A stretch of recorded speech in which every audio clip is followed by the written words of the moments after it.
దేవునికి స్తోత్రం చెల్లిస్తా ఉన్నాను. దేవుని గ్రంథములో నుండి యోహాను వ్రాసిన మొదటి పత్రిక 3వ అధ్యాయంలో కొన్ని మాటలు మనం చదువుకొని మన ప్రభువుని గురించి ధ్యానం చేసుకుంటూ ఆరాధనలో ముందుకు సాగి వెళ్దాం. 3వ అధ్యాయము 3వ వచనం. ఆయన యందు ఈ నిరీక్షణ పెట్టుకొనిన ప్రతి వాడును ఆయన పవిత్రుడై ఉన్నట్టుగా తన్ను పవిత్రునిగా చేసుకొనును. ఆయన పవిత్రుడై ఉన్నట్టుగా తన్ను పవిత్రునిగా చేసుకొనును. 7వ వచనం కూడా, చిన్నపిల్లలారా, ఎవరిని మిమ్మును మోసపరచనీయకుడి. ఆయన నీతిమంతుడై ఉన్నట్టు నీతిని జరిగించు ప్రతి వాడును నీతిమంతుడు. ఆయన నీతిమంతుడై ఉన్నట్టు నీతిని జరిగించు ప్రతి వాడును నీతిమంతుడు. దేవదేవుడు ఈ లేఖన భాగమును మనందరి వినికిడిలో బహుగా దీవించుగాక. యోహాను భక్తుడు, అపోస్తులైన యోహాను గారు మన ప్రభువైన యేసుక్రీస్తు వారికి చాలా సమీపంగా ఉండేటువంటి శిష్యుడు. యోహాను సువార్త 13వ అధ్యాయంలో ఆయన రొమ్మున ఆనుకున్నవాడు అని గమనిస్తాం. ఒక ఆశ్చర్యకరమైన విషయం ఏంటంటే, చూడండి, యోహాను రాసిన సువార్త 1వ అధ్యాయంలో ఒక ఆశ్చర్యకరమైన మాట మీకు జ్ఞాపకం చేస్తాను. 18వ వాక్యాన్ని మనం చదువుకున్నప్పుడు యోహాను సువార్త 1వ అధ్యాయము 18వ వాక్యములో ఇలా ఉంటది: ఎవడును ఎప్పుడైనను దేవుని చూడలేదు, తండ్రి రొమ్ముననున్న అద్వితీయ కుమారుడే ఆయనను బయలుపరచెను. ఎవడును ఎప్పుడైనను దేవుని చూడలేదు, తండ్రి రొమ్మున ఉన్న అద్వితీయ కుమారుడు అంటే ప్రభువైన యేసుక్రీస్తు వారే ఆయనను అంటే దేవుని బయలుపరిచాడు. మానవాళికి దేవుడు ఉన్నాడా లేదా అనేది పెద్ద ప్రశ్న. చాలా మంది ఉంటే ఉన్నాడు, లేకపోతే లేదు. ఉన్నారు అనేవాళ్ళు వారి వారి మత విశ్వాసాన్ని బట్టి వారి వారి పూజలు, నమాజులు, ప్రార్థనలు అవి సాగుతూ ఉంటాయి. నమ్మని వారు వారికి ఉన్న పరిజ్ఞానాన్ని బట్టి నమ్మకుండా వెళ్ళిపోతారు. కానీ దేవుడు అంటే ఏంటి, ఆయన ఎలా ఉంటాడు, ఎవరు అన్న విషయం ప్రపంచానికి ఒక పెద్ద ప్రశ్నగా ఉన్నప్పుడు యేసు ప్రభు భూమి మీదకి వచ్చి దేవుడంటే ఇలా ఉంటాడని దేవుని గుణగణాలను, దేవుని లక్షణాలను, దేవుని శక్తిని, దేవుని మహాత్మ్యమును, దేవుని మహిమను తన జీవితము ద్వారా, తన క్రియల ద్వారా బయలుపరచెను. ఇక్కడ మన పాయింట్ ఏంటంటే, తండ్రి రొమ్మున ఉన్న అద్వితీయ కుమారుడు, only begotten son who is father's bosom. అయితే మనము యోహాను సువార్త 13వ అధ్యాయము 23వ వాక్యం చదువుకుంటా ఉన్నప్పుడు, ఆయన శిష్యులలో యేసు ప్రేమించిన ఒకడు యేసు రొమ్మున ఆనుకొనుచుండెను. అర్థమైందా? మన ప్రభువారు తండ్రి రొమ్మున ఆనుకున్నాడు. యోహాను ఎక్కడ ఆనుకున్నాడు? యేసు ప్రభువారు రొమ్మున ఆనుకున్నాడు. అంటే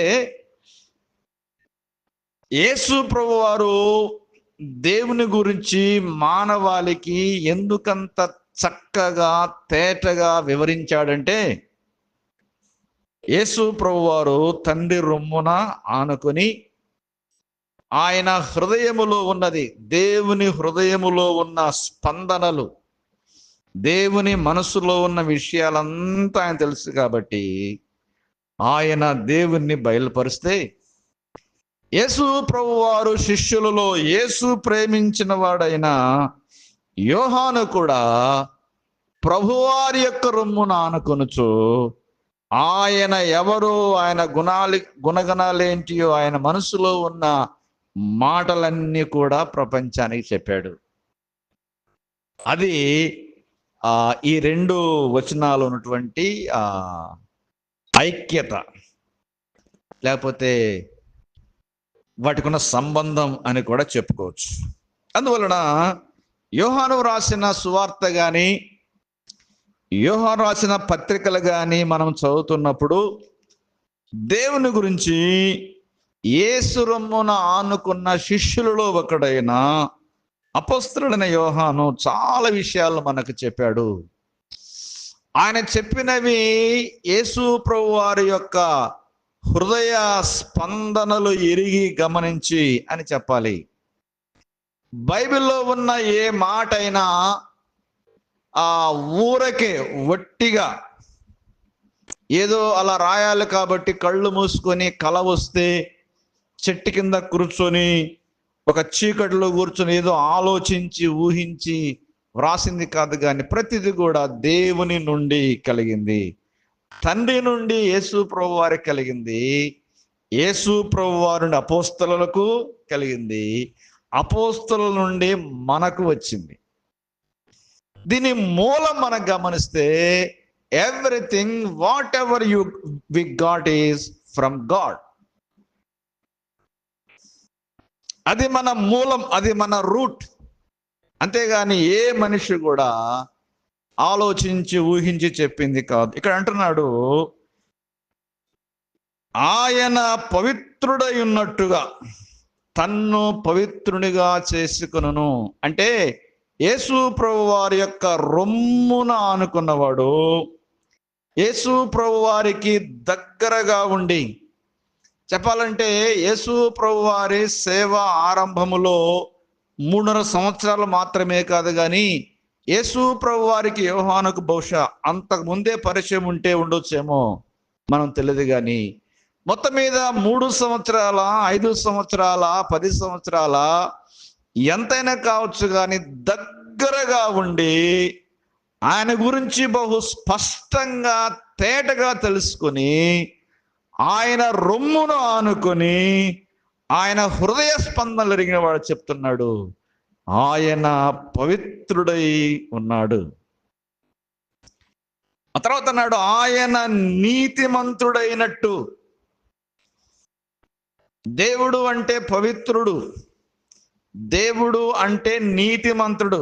మనం చెప్పుకున్నాం చాలాసార్లు. యోహాను పత్రికలో 1వ అధ్యాయంలో 5వ వచనం మనం చదివితే, మేము ఆయన వలన విని మీకు ప్రకటించు వర్తమానమేమనగా దేవుడు వెలుగై ఉన్నాడు, ఆయన యందు చీకటి ఎంత మాత్రము లేదు.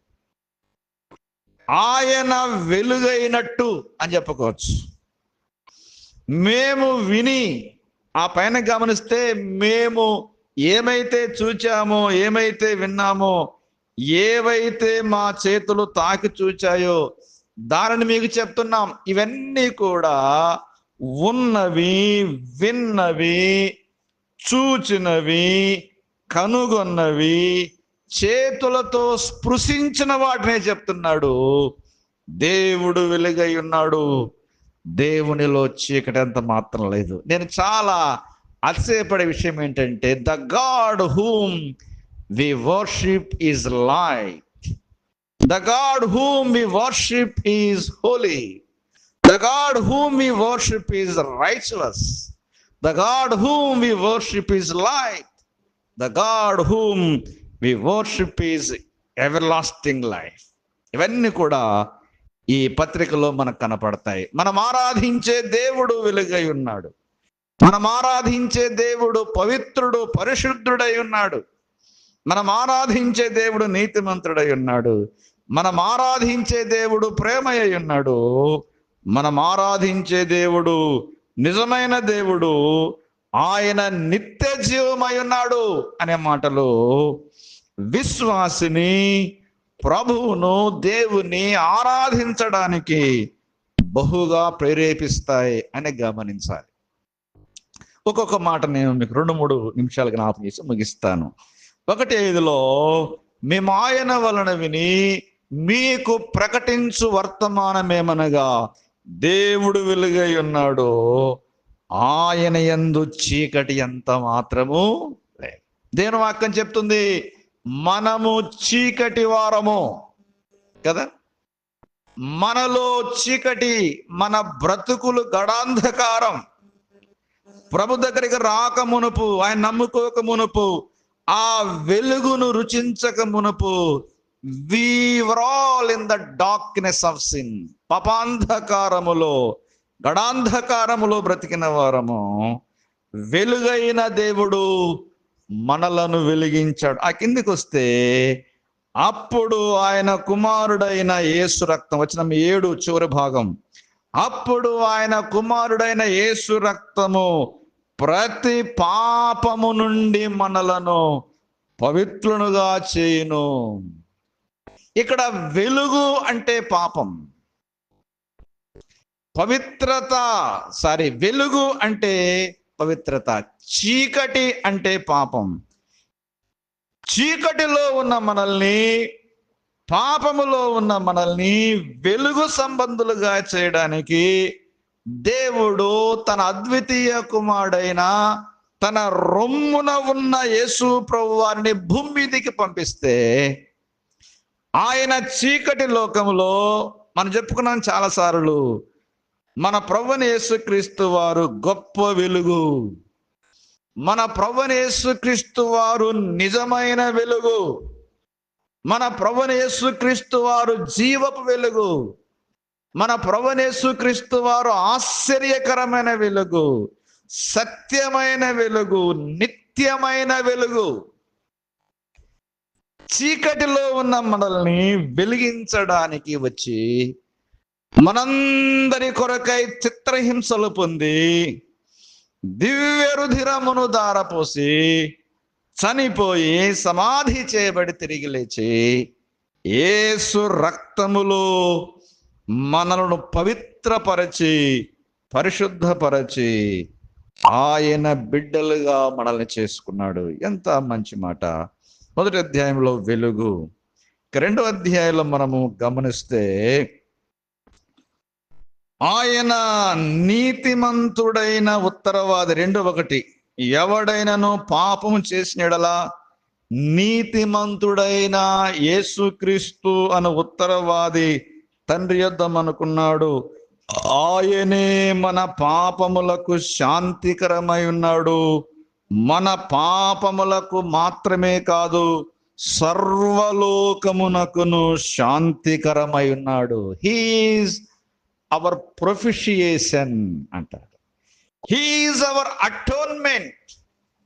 He is the one who covered all our sins in his blood. తన రక్తముతో మన పాపములన్నీ కప్పివేసిన వాడు. అశాంతిలో జీవిస్తున్న మనం, శాంతి లేక, నెమ్మది లేక, చాలా మంది మనం చూస్తూ ఉంటాం. బాగా చదువుకున్న వారు, పెద్ద పెద్ద ఉద్యోగాలు చేస్తున్న వారు, పెద్ద పెద్ద వ్యాపారం చేస్తున్న వారు, కోట్లకు పడగలెత్తిన వారు ఆత్మహత్యకు పాల్పడుతున్నారు. కొంచెం మనం వెనక్కి వెళితే మన నవ్యాంధ్రప్రదేశ్లో మొదటి శాసన సభాధిపతిగా ఉన్నవాడు, చెప్పాలంటే టీడీపీ గవర్నమెంట్లో ఎన్టీ రామారావు మొదలుకొని హోమ్ మినిస్టర్గా, పంచాయతీరాజ్ శాఖ మంత్రిగా, రకరకాల శాఖల్లో మంత్రిగా చేసి శాసన సభలోని అత్యున్నతమైన స్థానమైన సభాపతి స్థానాన్ని అధిరోహించి కోట్లకు పడగలెత్తిన కోడెల సుప్రసాదరావు గారు అవసాన కాలములో హైదరాబాదులో ఆత్మహత్య చేసుకొని చచ్చిపోయాడు.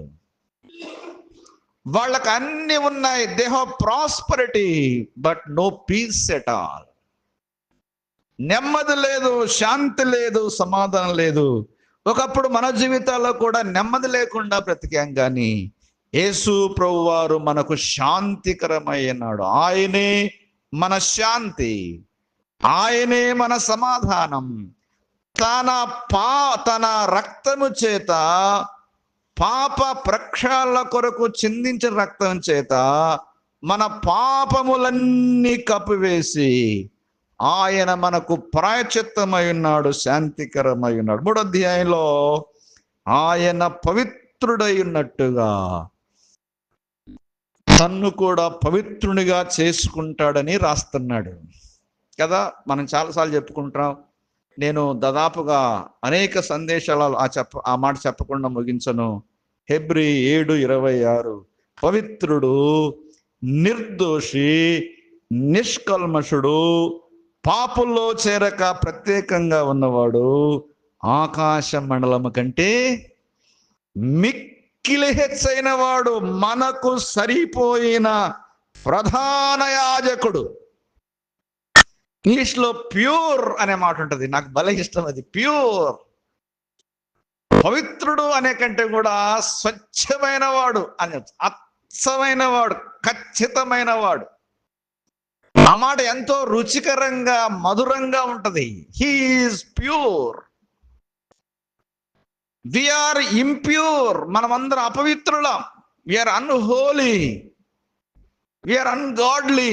మన భక్తిహీనులం, చెడిపోయిన వాళ్ళం. అయితే ఆ పవిత్రుడు తన పరిశుద్ధమైన రక్తము కార్చి మనల్ని కడిగి పవిత్రపరిచి మనల్ని పవిత్రులుగా చేశాడు. ఈ నిరీక్షణ పెట్టుకున్న మనం కూడా పవిత్రులుగా ఉండాలి అని చెప్తున్నాడు. ఇక 7వ వచనంలో ఆయన నీతిమంతుడై ఉన్నట్టు. నీతిమంతుడు అంటే అర్థం ఏంటంటే ఎక్కడా ఎవరికి లొంగనివాడు, వంగనివాడు. ప్రపంచంలో ఏది కూడా యేసు ప్రభువారిని వంచలేకపోయింది. అప్పుడప్పుడు వింటా ఉంటా, అబ్బా వాడిని మనం వంచలేమురా, ఆమెను వంచలేమురా. వాళ్ళు నిక్కచ్చిగా ఉంటారు, నీతిమంతులుగా ఉంటారు. వాళ్ళని వంచడం మామూలు విషయం కాదు.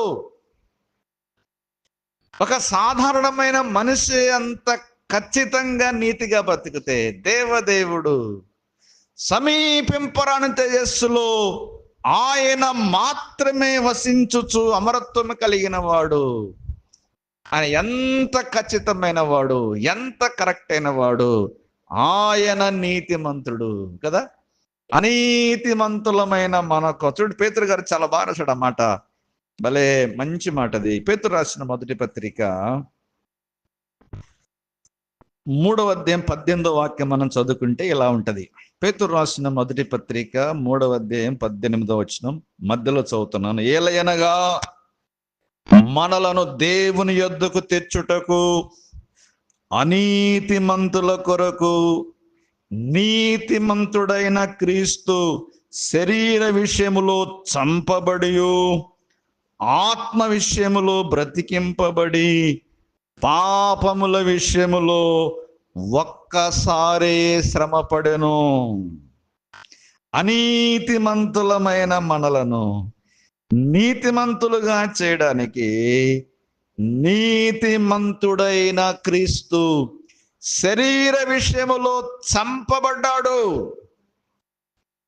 ఆయన శరీరమంతా గాయమయం, ఆయన శరీరమంతా రక్తమయం. సుమారుగా 5400కు పైగా మన ప్రభువారి దేహం మీద గాయాలని కదా పురాతన చరిత్రకారులు చెప్తా ఉన్నారు.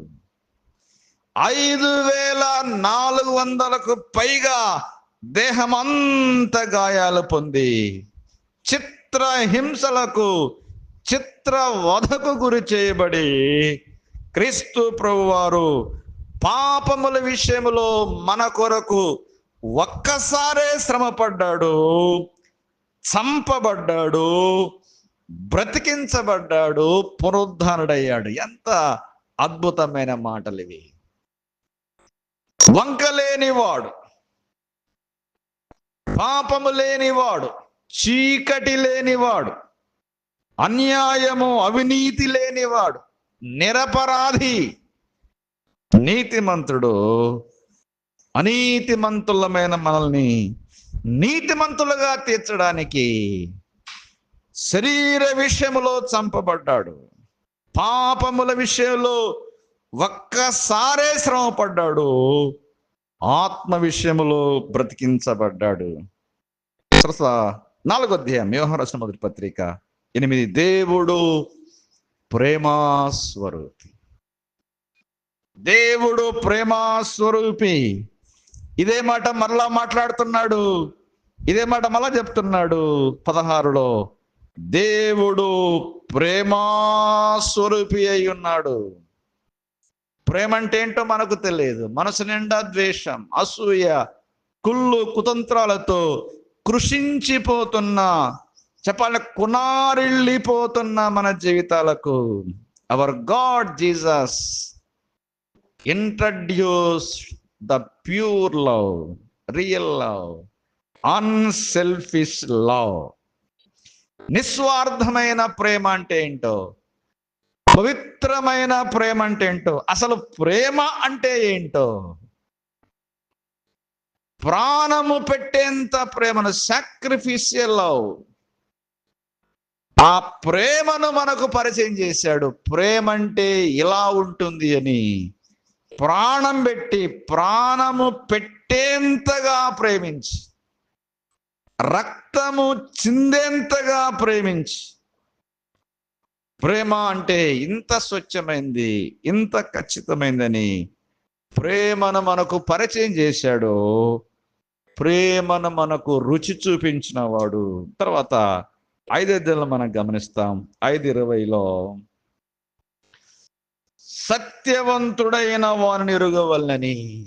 దేవుడు సత్యవంతుడు, మనము అసత్యవంతులం, మనం అబద్ధికులం అన్నాడు యేసు ప్రభువారు శాస్త్రుల పరిశీలనతో. మీరు మీ తండ్రి యొక్క అపవాది సంబంధులు. వాడు అబద్ధికుడును, అబద్ధమునకు జనకుడు.